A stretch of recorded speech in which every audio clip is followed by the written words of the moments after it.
दोस्तों, आपने खुद को थोड़ा रिलैक्स करने के लिए बहुत से ऐसे एडवेंचर किए होंगे जिसमें आपको डर भी लगा होगा। लेकिन क्या हो अगर आपके साथ कुछ ऐसा हो जाए जो आपने कभी सोचा ना हो। तो कहानी शुरू होती है। लीजा और केट दोनों एक रिजॉर्ट में एंजॉय कर रही हैं, लेकिन उन्होंने ऐसे तो बहुत बार किया है, इसलिए उनके लिए कुछ नया नहीं है। अब लंच करते हुए केट लीजा से कहती है कि काश तुम्हारा बॉयफ्रेंड होता तो तुम भी एंजॉय कर पाती। लेकिन यहाँ लीजा के चेहरे पे कुछ खास अच्छा रिएक्शन नहीं होता।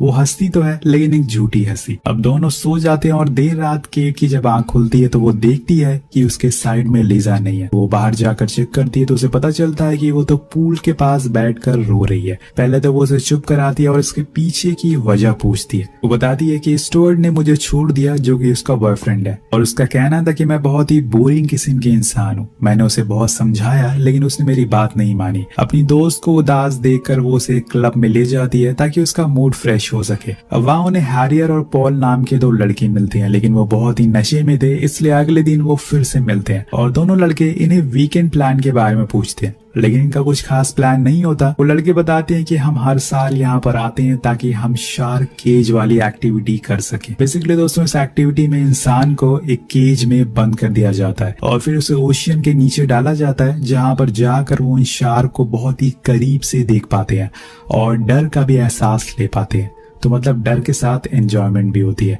अब ये सुन के लीजा बहुत ही डर जा, क्योंकि उसे ऐसी चीजें बिल्कुल पसंद नहीं थी। इसलिए केट उन्हें थोड़ा टाइम देने को कहती है ताकि वो सोच कर बता सके। होटल आने पर केट उसे समझाती है कि ऐसा कुछ नहीं है, वहाँ पे हमें काफी मजा आएगा। पूरी रात सोचने के बाद वो हाँ कर देती है। देन अगले दिन वो दोनों एक जगह जाते हैं जहाँ पे उन्हें हैरियर और पॉल मिलते हैं, जो उन्हें एक छोटी सी बोट से एक बड़ी बोट के पास ले जाएंगे। लेकिन अभी भी कहीं ना कहीं लीजा के मन में डर है। ये उसके चेहरे से हमें साफ पता चल रहा होता है, पर वो किसी को भी नहीं बता रही थी। अब ये चारों लोग उस बोट तक पहुंच जाते हैं जहाँ पे हम एक केज को भी देखते हैं जिसके अंदर ये लोग जाने वाले हैं। अब वो बोट पहले तो ओशन के बिल्कुल बीच में जाकर रुकती है और इन्हें देखकर नहीं लगता कि ये कोई प्रोफेशनल है। अब वो सभी लोग पानी में सड़ी मछलियां डालते हैं और थोड़ी हलचल कर देते हैं, जिसके कुछ ही देर बाद वहां पर चारों तरफ बड़ी बड़ी शार्क घूमने लग जाती है, जो देखने में काफी डरावना था और मजेदार भी। यहाँ आकर आखिरकार लीजा को डर लग ही जाता है और वो भागकर डेक के कॉर्नर पर आ जाती है।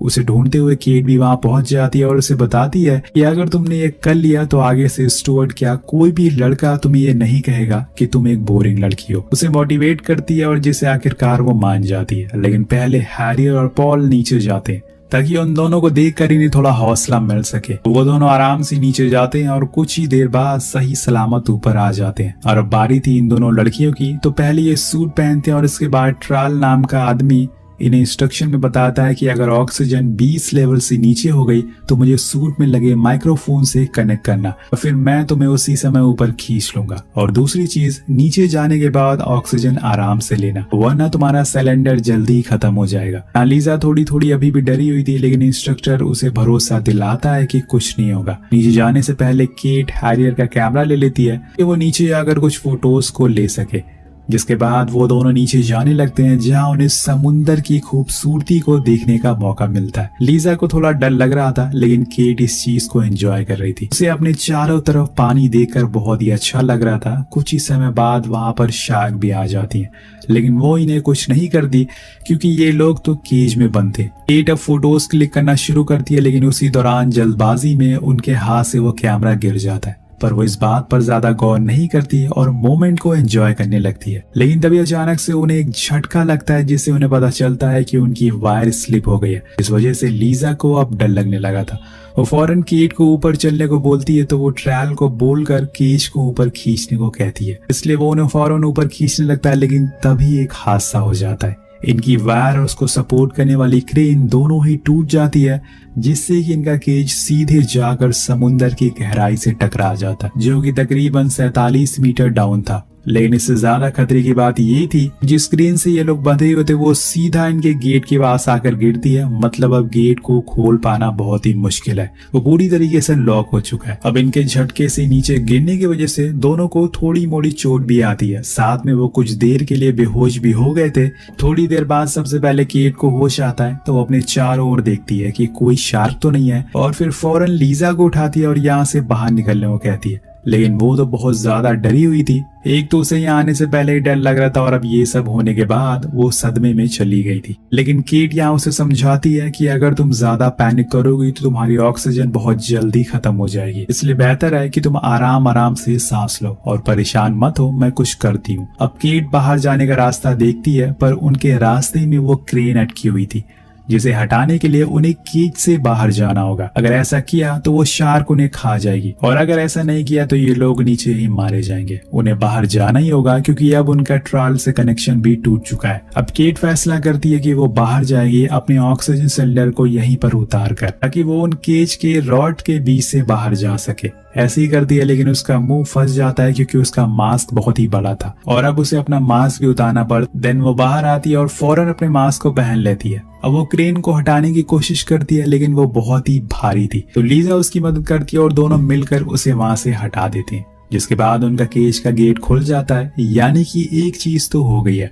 अब दूसरा काम था ट्रायल से कनेक्शन बनाना, जिसके लिए केट को थोड़ा ऊपर जाना होगा। तो वो लीजा को वहीं केज में रहने को कहती है क्योंकि वहां वो सेफ है और खुद थोड़ा ऊपर जाती है जहाँ पे नेटवर्क आ जाता है और वो कनेक्ट भी हो जाती है। लेकिन ट्रेल उसे फौरन केज में जाने को कहता है क्योंकि सबसे सेफ जगह उसके लिए वही है। वो उसे बताता है कि तुम घबराओ मत, मैं एक आदमी को नीचे एक वायर से भेज रहा हूँ, तो तुम दोनों को ऊपर ले आएगा, लेकिन कुछ भी हो जाए जब तक वो ना आए केज से बाहर मत निकलना, वरना तुम लोग को शार्क खा जाएगी। वो उसी जगह पे चली जाती है जहाँ से उसे जाने को कहा गया था, यानी कि केज। वहां जाकर वो लीजा को बताती है कि मेरी ट्रायल से बात हो गई है, वो जल्दी किसी को नीचे भेज रहा है। ये सुन के लीजा बहुत खुश होती है और उन्हें एक उम्मीद मिल चुकी थी कि अब वो बच जाएंगे। इस दौरान वो दोनों आपस में बहुत सी बातें करती हैं कि उन्होंने भले ही फोटो क्यों ना क्लिक करी हो, लेकिन उनके लिए ये एक्सपीरियंस हमेशा याद रहेगा। वो इसके आगे और कुछ बात करती कि तभी लीजा को एक इंजन स्टार्ट होने की आवाज सुनाई देती है। उसे लगता है कि शायद वो लोग उन्हें छोड़कर जा रहे हैं, लेकिन केट उसे समझाती है कि ऐसा कुछ नहीं होगा, रुको मैं ट्रायल से बात करके आती हूँ। एक बार फिर बाहर जाती है और थोड़ा ऊपर जाकर ट्रायल से कनेक्ट करने की कोशिश करती है,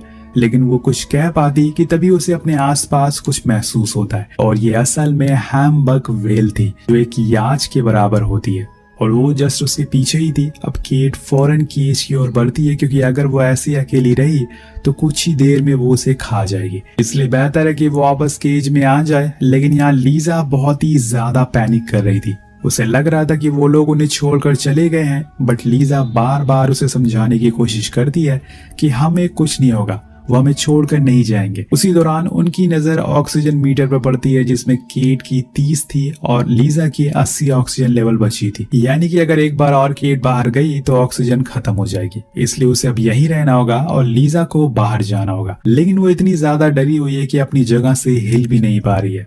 दोनों वहीं कुछ देर बैठे रहते हैं किसी की मदद का इंतजार में। तभी उन्हें एक टॉर्च पानी में आते हुए दिखती है, शायद ये ट्रायल का भेजा हुआ आदमी हो, लेकिन वो दूसरी डायरेक्शन में जा रहा था। उसे शायद इन लोगों का केज दिख नहीं रहा है। उसे अपनी ओर अट्रैक्ट करने के लिए दोनों पत्थर से केज की रॉड को साउंड निकालते हैं ताकि वो सुन सके, लेकिन इससे भी कुछ फायदा नहीं होता। किसी न किसी को तो बाहर जाना ही होगा, वरना वो आदमी कहीं और निकल जाएगा। और बड़ी ही मुश्किलों बाद लीजा मान जाती है बाहर जाने के लिए। वो उस रोशनी के करीब जाने लगती है, लेकिन तभी उसका सामना उसी डर और खौफ से होता है जिससे वो इतने समय से घबरा रही थी। ऐसी जगह जाकर छुप जाती है जिसके अंदर शार्क का आ पाना बहुत ही मुश्किल था उसकी साइज की वजह से। कुछ देर बाद जब वो शार्क वहां से चली जाती है तो वो दोबारा उस लाइट की ओर जाती है, लेकिन तब तक उसने केज का रास्ता भुला दिया था।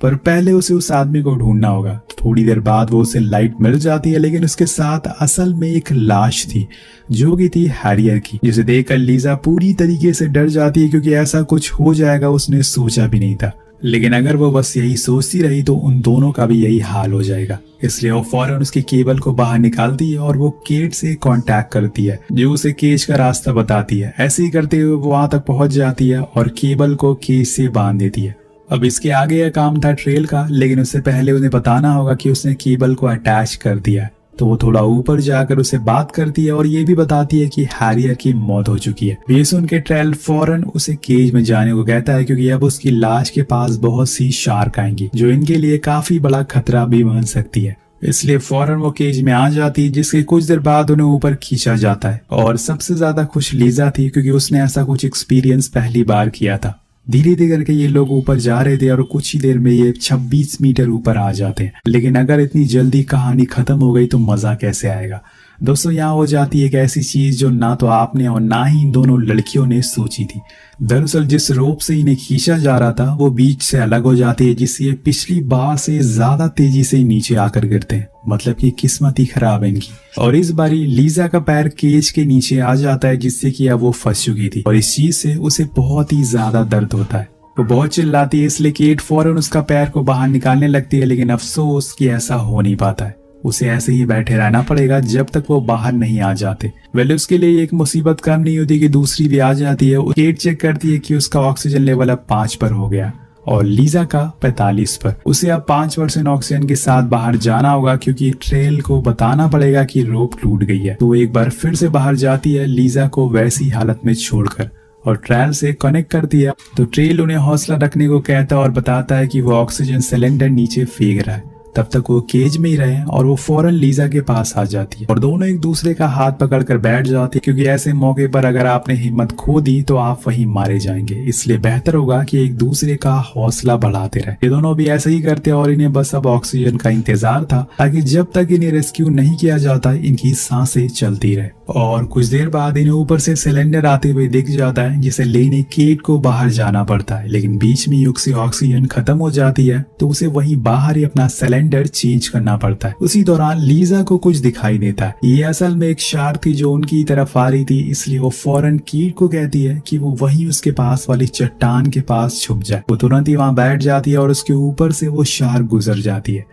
अब पहले तो वो अपना सिलेंडर चेंज करती है ताकि जल्दी से केज में आ सके। इतनी गहराई में किसी चीज को खोलना आसान नहीं होता, जिस वजह से उसे थोड़ी दिक्कत भी होती है। लेकिन जैसे तैसे वो दूसरे सिलेंडर को अटैच कर लेती है। लेकिन यहाँ पर इन्हें एक बात का ध्यान रखना होगा कि जैसे कि ट्रेल ने बताया था कि दूसरे सिलेंडर पहनने के कुछ देर बाद इन्हें नाइट्रोजन की दिक्कत आएगी, क्योंकि पहले और अब वाले सिलेंडर में ऑक्सीजन अलग अलग होगी और इसी वजह से इन्हें कुछ वहम भी हो सकता है जो शायद हकीकत ना हो। केट केज की तरफ बढ़ने लगती है, लेकिन तभी वहां पर वो शार्क दोबारा आती है और उसे ऐसे ही निगल जाती है। अब ये सब देखकर लीजा पूरी तरह से सहम गई थी।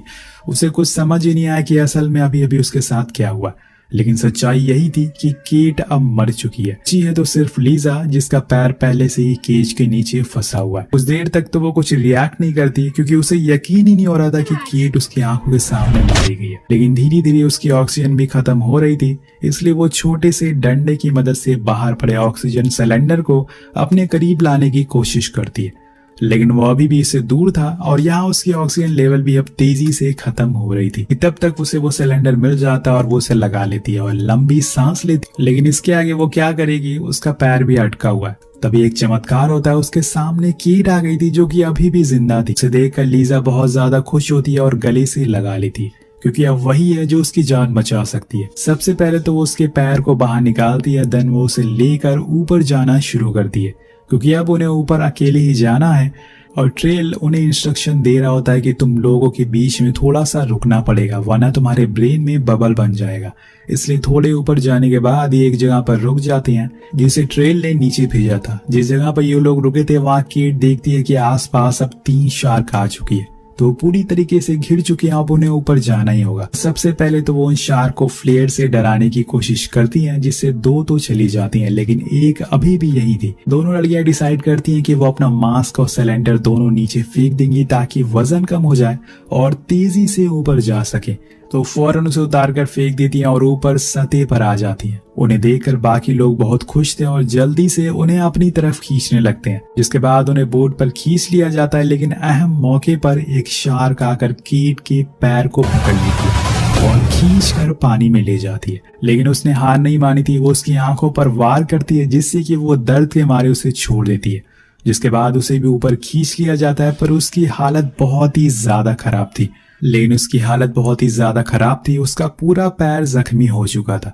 लेकिन दोनों चैन की सांस लेते हैं कि वो अभी भी जिंदा है और इतनी मुश्किलों के बाद भी। अभी हम एक चीज को नोटिस करते हैं कि लीजा कुछ अजीब सा महसूस कर रही है। अगले ही पल सीन शिफ्ट होता और हमें पता चलता है कि ये सब उसका बस एक वहम था, जो कि उस ऑक्सीजन सिलेंडर को चेंज करने से आया था। जी हाँ दोस्तों, हकीकत में कीट की मौत हो चुकी है, लेकिन जब उसे पता चलता है कि ये सब उसका एक वहम था तो वो पूरी तरीके से टूट जाती है कि अब उसे यहाँ से बचाने कोई नहीं आएगा। लेकिन यहाँ एक बार फिर से चमत्कार होता है और इस बार ये हकीकत वाला था। वहां पर कुछ कोस्ट गार्ड आते हैं जो लीजा के पैर को बाहर निकालते हैं और उसे पकड़कर ऊपर ले जाते हैं और फाइनली उसकी जान बचाई जाती है। वेल, इस कहानी से आपको एक चीज जरूर सीखनी चाहिए कि किसी को कुछ साबित करने के लिए आपको इस दुनिया में नहीं भेजा गया है। आप खुद के नजरिए में अच्छे इंसान बनिए, यही काफी है।